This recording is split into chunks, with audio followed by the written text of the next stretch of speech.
at the U.S. Capitol.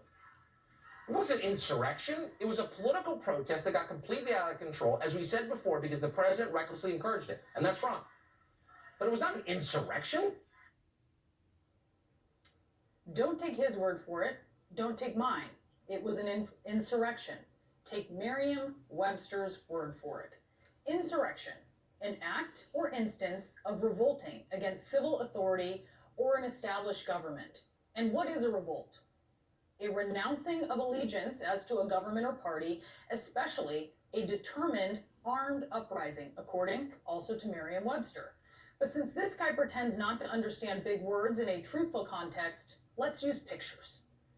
These are people who have renounced allegiance to their government should it not be helmed by Donald Trump, knocking down barriers, knocking down gates, pushing police out of the way.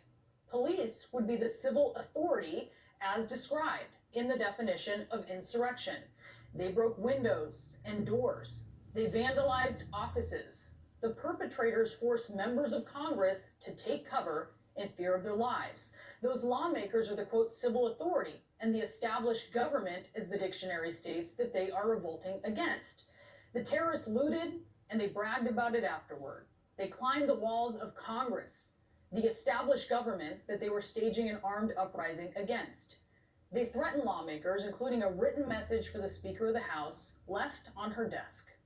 At least one man had zip ties, as if he was preparing to hold someone against their will. This was an armed uprising. They were armed with anything they could get their hands on, and that included guns and other weapons, which the DC police chief said were recovered from the Capitol complex.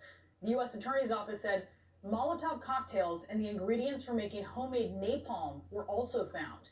And there were pipe bombs found on the grounds of the Capitol and nearby outside the RNC and DNC. So it's interesting that when the crowd, in this case, is full of almost entirely white, Trump-supporting rioters, Fox's Tucker Carlson describes it as a, quote, political protest that got out of control, especially when this is how he described Black Lives Matter protests and looting this past summer after the death of George Floyd. It's BLM and Antifa, crazed ideologues, grifters, criminals, antisocial thugs with no stake in society, nothing better to do than hurt people and destroy things. These are not protests. This is not about George Floyd. It's not about systemic racism, whatever that is. America is not a racist country. They flood the streets with angry young people who break things, and they hurt anyone who gets in the way. When they want something, they take it. What the mobs are doing isn't bringing people together, just the opposite. Riots don't heal wounds, they create them. And remember that when they come for you, and at this rate they will. They're the armed militia of the Democratic Party. They're working to overthrow our system of government. They're trying to put themselves in power. That's all obvious now. Tucker Carlson rolls his eyes at the idea of systemic racism, at white privilege, but perhaps he should roll those eyes on over to a mirror. It is entirely fantastical to think that crowds of Black or brown Americans would have been treated as the mostly white insurrectionists at the Capitol were on Wednesday. He doesn't treat them equally. Yes, looting is criminal behavior punishable under the law.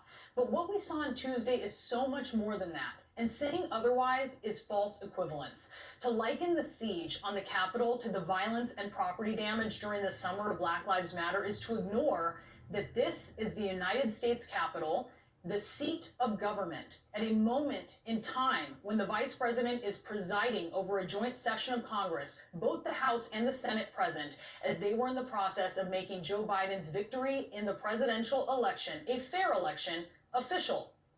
This isn't a Target store. This isn't a statue. This is the Capitol, supposedly one of the most secure buildings on earth. And the difference in law enforcement's actions, Tucker Carlson says racism has nothing to do with it. The Berkshire School in Massachusetts, a boarding school that costs $64,000 a year to attend, sent a letter to parents describing what happened yesterday as, quote, these acts of violence and racism. Now, if you're a literal person tied to outdated Western notions of linear thought and fact, that might confuse you. Racism? Whatever you thought about what happened yesterday, What was racist about it? Well, nothing, of course. There was nothing racist about it. Since he needs things explained to him in pictures, here is one. An insurrectionist parading a Confederate flag through the Capitol. The inaugural appearance there of this symbol of the American states that tried to secede from this nation under the mantle of slavery, based on the belief that black people were inferior to white people and it was God's will to enslave them. When Tucker Carlson was arguing against the renaming of military bases named after Confederate generals and against the tearing down of Confederate statues, he said, quote, "A country is the sum total of its history, good and bad." He said, quote, "Eliminating the past leaves us unable to say who we are."